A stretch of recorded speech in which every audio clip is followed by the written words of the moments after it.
You'll probably end up flying directly into Auckland. I recommend spending 2 nights here. If you're not a city person, you don't have to stay here. You can just hit the road on the road trip.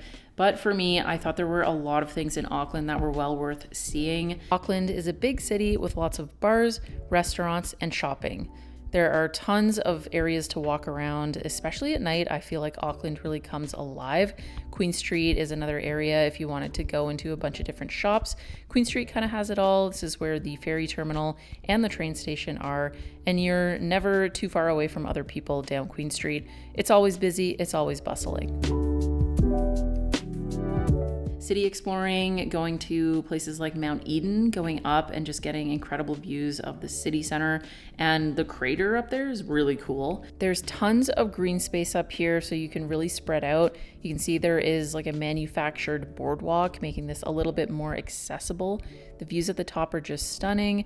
This is another really great spot to watch a sunset or a sunrise, depending on, what type of person you are. But the views of Auckland City down below are so beautiful, and it's just a really nice free thing to do in Auckland City. Take a picnic up here, take a chair, take a little blanket, and just spend an afternoon taking in the sunshine and the views.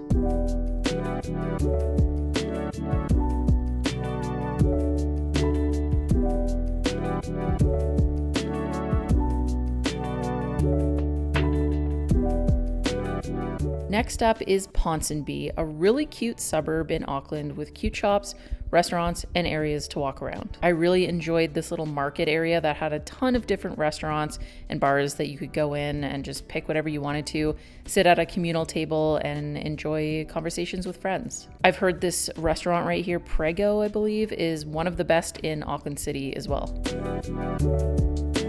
So this is Ponsonby. We are just southwest of downtown Auckland and the Sky Tower. And this is another amazing thing to do for free.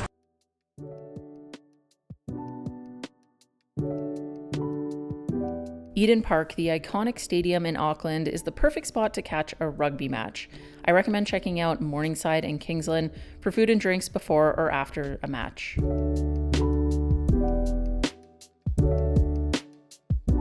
Going to the Auckland Zoo, I thought it was a really well-run zoo. They had so many incredible animals and the layout was just really amazing. Tickets are 19 New Zealand dollars for Auckland residents and 29 New Zealand dollars for visitors, which I think was well worth it. They even had a kiwi in this dark room, and that was incredible to see. Another thing that's very touristy, but I think is well worth it, is the Sky Tower. You can actually jump off of this tower. I really wanted to do that, but I didn't end up doing it. But it was still fun to go up and just take in the views. I love a good observation deck and a tower in every city that I go to, so highly recommend this. It was around 30 New Zealand dollars per person, and in my opinion, well worth it. If you can get there for like sunrise, sunset type of time, of course the lighting and the scenery is just going to be incredible. And it was a great way to spend an hour or two. I would also recommend taking some kind of ferry day trip from Auckland if you're going to spend a couple nights here. I would either do Waiheke or Rangitoto, one or the other, because these can take up the majority of the day. I mean, if you really wanted to, you could probably do both in a day. Let's start with Waiheke. This island is known for its wineries, so you could go out here and either take public transit or rent some kind of vehicle, or even get on one of those hop-on, hop-off buses and hit up a bunch of different wineries and vineyards. It's so cute out here. I'm not big into wine, but there is a beautiful little beach and restaurant so you can catch the sunset. This particular spot here is Onitangi Beach. Rangitoto, on the other hand, is much more in nature, I guess you could say. All of the lava rock out here, super cool. I mean, this is essentially an active volcano, and it's only around 600 years old, which is amazing. I really enjoyed this hike. So cool to see that crater. It's 60 meters deep and 200 meters wide. That's wild. So now I'm just heading up these very big stairs to check out a different viewpoint. I want to say it was like 2 hours round trip and not that physically demanding. The views at the top of this hike were absolutely stunning. And these lava rocks, so freaking cool. Now we're going to start this road trip heading south towards Wellington. And our first stop is going to be Hamilton. So the Hamilton Gardens here are just incredible. This is a great spot to spend a few hours. You could probably spend more time if you wanted to, but just for the sake of time and getting to places, I would budget like 2 hours maybe here to walk through all these beautiful gardens. It's so pretty here. I just absolutely love this spot. My personal favorite was the Egyptian garden shown here. It was just so different and so interesting. I absolutely loved walking around this area. I mean, there's no shortage of traditional gardens as well. Absolutely worth it if you're into this kind of thing. Our second stop on this road trip down to the South Island is Hobbiton. So I'm going to say if you're into Lord of the Rings, it is well worth the money. It was around 120 New Zealand dollars per person. I absolutely loved it. Now this is a guided tour, like a fully guided tour. You can't just go in and wander around on your own. So there's people like everywhere in here, and they space their groups out a little bit, but it's very crowded. And if you're not into Lord of the Rings, like you haven't read the books or played the games or watched the movies, I think you can skip this. Maybe that's controversial to say, but I wouldn't bother just with the price and everything. And it does take a few hours to go through this. If you're not into it, skip it. Our third stop on this road trip is Tauranga and the Mount Maunganui hike. So I absolutely loved this hike. It was about half an hour to the top. The views at the top are incredible. It was an easy hike, which I really appreciate. I would say one of my favorite hikes that I actually did in New Zealand. So definitely recommend heading up Tauranga to check out this hike and take in the stunning views of the city below. Our next stop is Rotorua. So this is where I would spend the next night. If you're spending, 2 nights in Auckland, let's call this the third night. So Rotorua is known for its cultural centers, thermal spa and pools, zorbing, if you've heard of that. There's also a skyline and a tree walk that you can check out. Also, you can't forget to grab a classic flat white on your New Zealand road trip. One of the stops that I did check out was Huka Falls. This is right around Taupo Lake, and it's right off the road. Like, you park and walk a couple minutes, and just how quickly the water moves down this river, I guess, and over the falls is wild. And you can take a little jet boat up to the base of the falls, which looked like an absolute blast. I would have loved to have tried this. The next day, we're going to make our way to Taupo from Rotorua and then on to Tongariro National Park. So I would suggest 2 nights if you're going to be hiking, and I will just mention this right off the bat. Tongariro National Park and the Alpine Crossing hike is what I am talking about here. And I did not actually drive this section of New Zealand. I didn't see this part of the country, so I don't have any footage of it. These are just like Google shots, obviously, from the internet, so apologies for that. So definitely spend a couple nights down here if you're going to be doing that hike. And again, I haven't seen what it looks like over here. I've just seen photos, but it looks amazing, and I would love to spend some time down here. Along this way, you can also see Mount Doom. I am not going to try to pronounce the name of this mountain. It is one of those words that I just really don't trust myself with. I have also heard that on that Alpine Crossing hike, you can see this mountain. Now, I'm not 100% sure if you can see this from the road, but going this direction down to the South Island, I think, is the way to go. The next destination on our road trip is Wellington. This is the last stop on the North Island. I would recommend spending 2 nights here. It is my absolute favorite city in New Zealand and one of my favorite just places in the world in general. I absolutely loved it. And if you are not a city person, you don't have to spend 2 nights here. If you wanted to, you could just come into Wellington and jump directly on the ferry. But I do think Wellington is worth it, and a stop at Duck Island Ice Cream is an absolute must. You have various restaurants, bars, breweries, and city wanderings to do. I love cities. I love exploring cities on foot. The area that I would recommend staying in Wellington is Te Aro. This is right in the heart of the city, really close to Cuba Street and all the action. With Wellington being the capital city, it has all of the Parliament buildings and the famous Beehive, which is the executive wing and very well known for its architecture. I love a scenic walk down by the waterfront on a nice sunny day if you're lucky enough to get it. The city is really walkable and has such interesting architecture and outdoor spaces. Next, we'll make our way into Lambton Quay in the heart of Wellington's CBD, take the cable car up to the Kelburn Lookout, and entrance to the Botanic Gardens. Tickets were $6.50 one way, and the cable car ride is quite fun. I especially liked this tunnel of lights. Once you reach the top, take in the iconic scene of Wellington below with the cable car in the foreground. After you've wandered around up here, I recommend making your way back down to the city through the beautiful botanic gardens. New Zealand has no shortage of gorgeous gardens that are free to explore and admire. It's one of the many things I truly love about the country.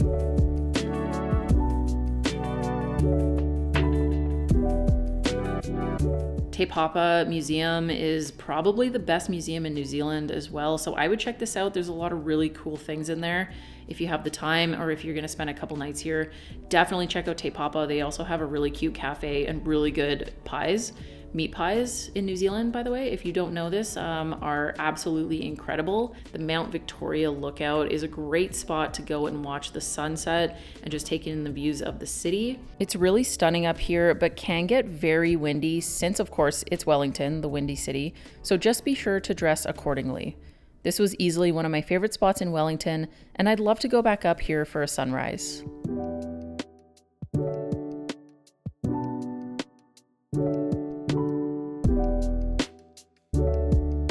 The next morning, I would hop on the ferry and get ready to cross the Cook Strait towards the South Island. Tickets for a one-way trip from Wellington to Picton with a small car is around 330 New Zealand dollars for two people, so about 165 New Zealand dollars each, and $80 New Zealand dollars per person as foot passengers. Either way, if you get decent weather, the ferry ride is so beautiful and my favorite way to get between the North and South Islands.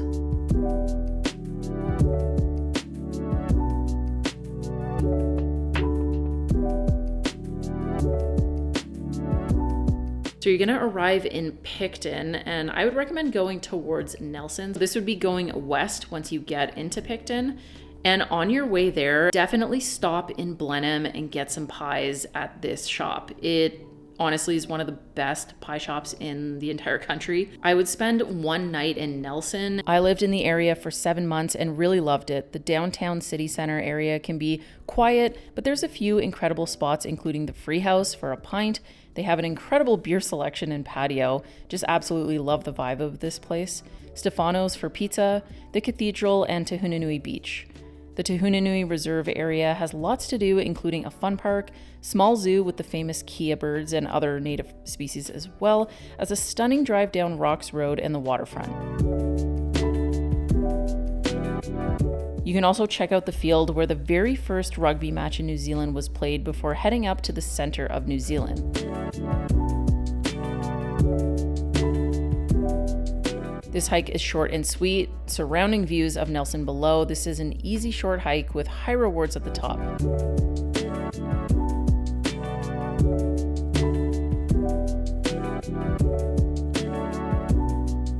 Another great spot to check out is the Maiatsu Japanese Garden or Founders Heritage Park with a stop at their lovely little cafe. Do a day trip from Nelson through Mapua, Kaiteriteri, and Abel, Tasman. So let's chat about these areas a little bit. Mapua is one of my favorite places in New Zealand. This is such a cute spot for lunch. There's so many cute little restaurants on the wharf area, and just the views around here are spectacular. Grab some ice cream from Hamish's, wander about the shops, have a nice lunch, and take the ferry over to Rabbit Island for some fun in the sun. I consider Mapua to be a hidden gem in the area, and I highly recommend it. After Mapua, you can make your way towards Abel, Tasman and stop in Kaiteriteri. Also, Split Apple Rock is over here. I will link so many different videos down below because I have been to each one of these areas and have made other videos about it. So if you want more information on a particular spot, just look in the description and you can pick out which one you want to check out. But Kaiteriteri is known for its beautiful golden sand beaches. You can hop on a cruise here if you wanted to cruise to Abel, Tasman. A lot of them do leave from Kaiteriteri. The lunch and cruise deal to Akaroa Bay is what I recommend most. So I'm going to throw in an optional extra night at this point to continue on to Wharariki Beach and Golden Bay, over Takaka Hill and Cape Farewell and Te Waikaropupu Springs. All of these spots are unbelievably majestic and so beautiful. I'm gonna say that Wharariki Beach is the most beautiful beach in New Zealand and one of the most beautiful beaches in the entire world. it just feels so incredibly remote. There is a campsite out here. I actually think there's a few. So if you're going to be in a camper or if you're in a car and you have the equipment to camp, I would highly recommend it. You feel like you're at the edge of the world here. And Cape Farewell is the northernmost point of the South Island, if I remember correctly. It's so freaking beautiful out here. Te Waikato Springs is another spot that is just spectacular. I mean, look at how crystal clear and blue these waters are. Next, we're going to be making our way down the west coast, and the first spot that I would stop at down here is Punakaiki Pancake Rocks in Paparoa National Park. This is about 3.5 hours from Nelson. This would be one of the days that you're going to be driving quite a bit, because from Punakaiki, it's another 3 hours to Franz Josef and the Fox Glacier area. I personally didn't spend a whole lot of time here, but I wish that I was able to go back and spend a bit more time going on hikes in the region. It's really cool to see Mount Cook from behind. So if you're gonna do this trip in the way that I am suggesting, you're gonna see Mount Cook for the first time from behind, which I think is actually really cool because you get a better idea of how massive this mountain is and how many mountains surround it. A very unique perspective of Aoraki Mount Cook. Hokitika is another fun stop along the way to Franz Josef, known for its gorgeous sunsets and a free spot to check out glowworms. The next day, we're going to make our way to Wanaka and Mount Aspiring National Park. So there's some hiking here that I honestly wish I made time for. Roy's Peak is one of the best hikes in New Zealand. You have to stop and see the Wanaka tree. You have to get your photo and the lake. Town is quite quiet. There were lots of restaurants and cute little shops and amazing breweries in this spot. So I really, really liked Wanaka. I could definitely see myself living there. It's so cute and quaint, and I recommend checking it out along your way to Queenstown, which is going to be our next spot. So you could either spend a night in Wanaka or Queenstown, I'm going to say. Queenstown is quite a bit more expensive. There's also an alternative to both of these, and that's Arrowtown. Queenstown is the adventure capital of the world. If you want to do anything adventure sport-wise, if you want to go skydiving or hang gliding or parasailing or hiking, anything, I mean, Queenstown definitely has it. This is definitely the place you're going to be spending a ton of money, and if you want to spend the night here, go for it. It is a very commercialized area, I would say. This is why I prefer like Wanaka or Arrowtown. But I mean, Queenstown has its place, and I definitely recommend at least going for like a half day. Shopping, restaurants, a gorgeous waterfront pathway to wander around, and of course the notorious Ferg burger.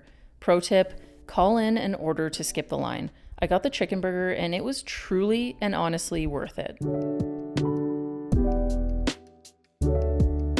Queenstown Hill Recreation Reserve is a great spot to stretch your legs and take in the views. Another option at this point is to spend an extra night in this area. I highly recommend going and checking out Glenorchy. This is where that famous like red shed is that everybody gets photos of. It's an absolutely beautiful drive from Queenstown, and there are some Lord of the Rings like shooting locations down here. It's so pretty. So if you are going to be spending a bit more time in the area, I highly suggest going and checking it out. One of the best like roadside lookout spots, I think it was called Bennett's Bluff, is down here. And I mean, I don't know if I just got lucky on the way that the clouds were hanging here, but wow, it was like unbelievably gorgeous. Queenstown to Milford Sound is almost 4 hours, so I do recommend spending the night in Tauranga. You can book RV camper site in Milford Sound if you want to, but you're probably going to have to book this well in advance. Milford Sound is just one of those iconic spots you absolutely have to see in New Zealand. When you look at a map of the South Island, like it's far away from everything else, which is kind of what makes it special. So definitely something you have to make time for. I cruised with Real NZ both times I went, not sponsored of course, and I paid about 110 New Zealand dollars per person. The price is absolutely worth it. The scenery is breathtaking and unlike anything I've ever seen. These massive mountains just tower over you with epic waterfalls cascading all around. Wildlife spotting is common on this cruise, and you're bound to see at least New Zealand fur seals.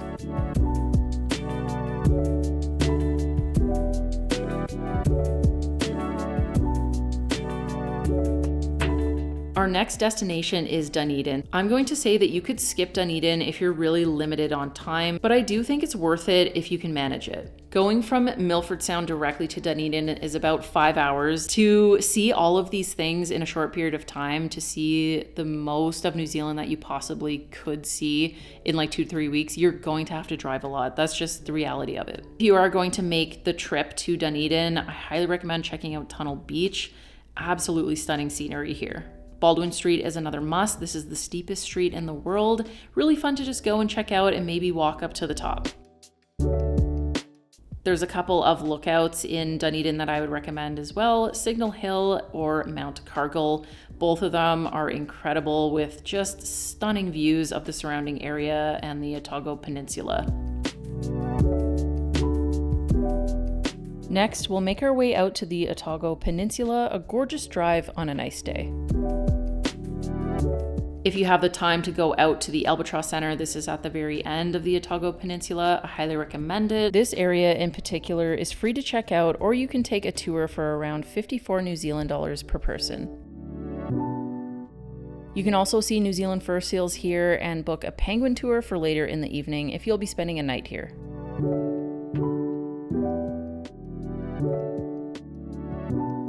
Our next stop on this road trip is Aoraki, Mount Cook. This is a 4-hour drive from Dunedin, but there are a lot of places to stop along the way. Our first stop is Shag Point. This is a great spot to see New Zealand fur seals and just get out, stretch the legs. It's really, really pretty over here, and it's a really quick stop close to the highway. The next stop is the Wharariki Boulders. This is another iconic spot in New Zealand. It's very, very touristy and there are tons of people. It's quite a unique rock formation in New Zealand, so I do think it's worth a stop.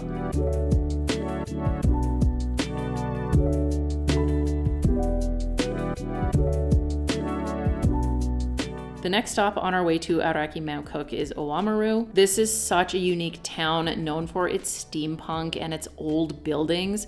So freaking cool. You could check out the museum if you wanted to. I ended up going in and it was really weird and kind of creepy to me, but a lot of people love that. And for me, I really like Oamaru because of the architecture. There's also areas here that you can see penguins when they come in later in the evening. Our next stop on our way to Mount Cook is Elephant Rocks. I'm going to show another area that looks a lot like these Elephant Rocks later in the video. So if you don't have time or you don't want to stop here, you can stop at another spot later in the trip. These large limestone rock formations look very bizarre in the hilly New Zealand countryside and are a fascination to see up close. This is a great time to stop and stretch the legs. Don't forget to grab another meat pie along the way. You definitely won't regret it. Now we're going to end up at the Hooker Valley Track. This is a must-do hike in my opinion, probably the most iconic one in New Zealand. It's an easy hike. It's like 2 to 3 hours. There are tons of swing bridges to cross. I mean, the mountains here are wild. I went both in the summer and the winter, and I think it was just so much more pretty in the winter.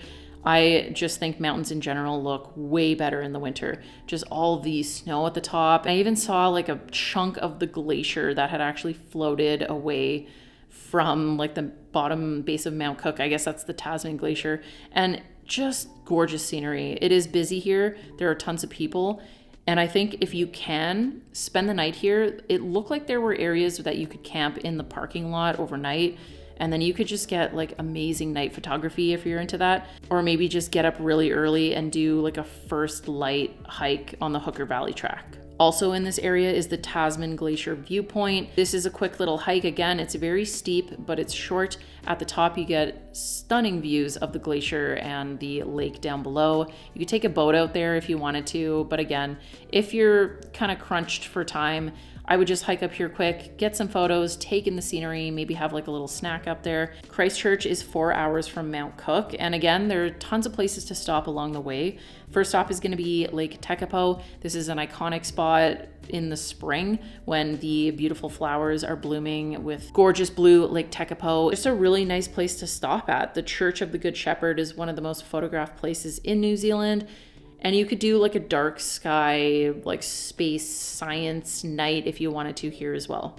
Another spot to stop at along the way to Christchurch is the Fairley Bakehouse. They have some incredible pies And like I said before, the pies in New Zealand are unmatched and so freaking good. Once you get to Christchurch, I would recommend spending 2 nights here. This again is up to you. If you don't like cities, maybe not, but I have a couple of really good day trips from Christchurch. Christchurch is a really good base to explore different areas.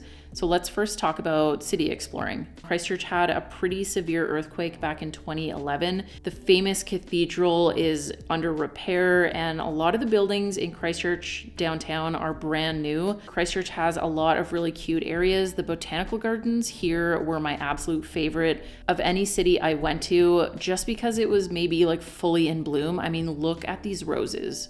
They are so freaking gorgeous. This was just a treat to walk around.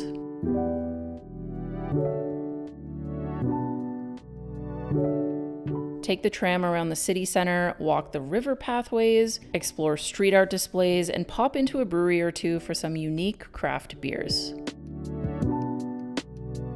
There's also a beachfront area that you could check out called New Brighton. This is a great spot to watch the sunrise, and you can see the Kaikoura mountain range to the left here. Is just absolutely stunning. Sumner Beach is another cute beachfront area to check out on a nice day, and it's just a 15-minute drive from Christchurch City Centre.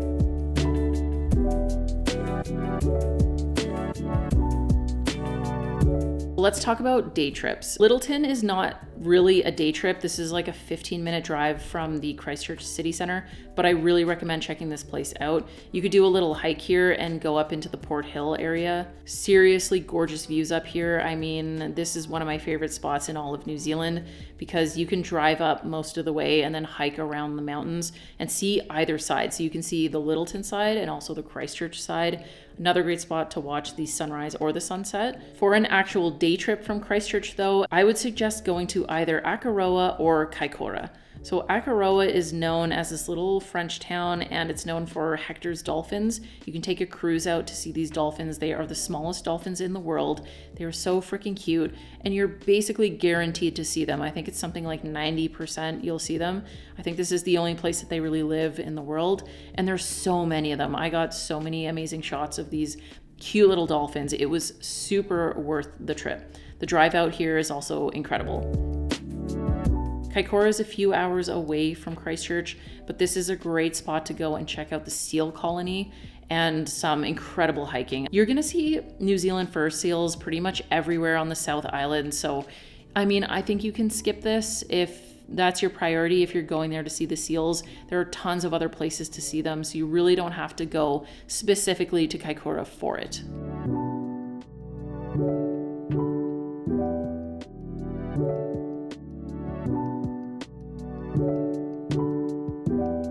I wanted to suggest a few add-ons if you have more time than what I am suggesting. The first place that I would recommend checking out is Cape Reinga, and that is 5.5 hours north of Auckland. So it's quite a drive. It's definitely not a day trip. I would go up there and spend a night and check out Cape Reinga and also 90 Mile Beach and the giant Tapaki sand dunes. This was like one of my favorite spots in New Zealand. It felt so rugged and just in the middle of nowhere. Like honestly, it is so out of the way that you're just like not going to see many tourists up here, which I think is a huge bonus. You can bring your car down to 90 Mile Beach and drive on the beach. I mean, that's incredible, right? The second place that I would add on if you're going to be spending a bit more time in New Zealand is Arthur's Pass National Park and Castle Hill. So like I mentioned earlier, if you don't have time to see the elephant rocks, Castle Hill is really similar. It's on your way to Arthur's Pass National Park. I did the Avalanche Peak hike. I didn't make it quite to the top, but getting up there and just taking in the views, look at how massive and snowy this mountain is. It was just incredible. The third area that I would recommend checking out if you have a bit more time is Nelson Lakes National Park. Of course, great hiking here and the famous Lake Rotoiti. This is one of those iconic photo spots, being at the end of this jetty and getting shots with the lake in the background. I absolutely loved Nelson Lakes, and you can even see the giant eels here, which are kind of creepy, but also pretty cool. Another spot that I would recommend if you have a bit more time around the Auckland area is the Coromandel. It's a really popular spot with locals who live in Auckland and the surrounding area to go out and go camping. Stunning beaches and campsites, plus gorgeous scenery.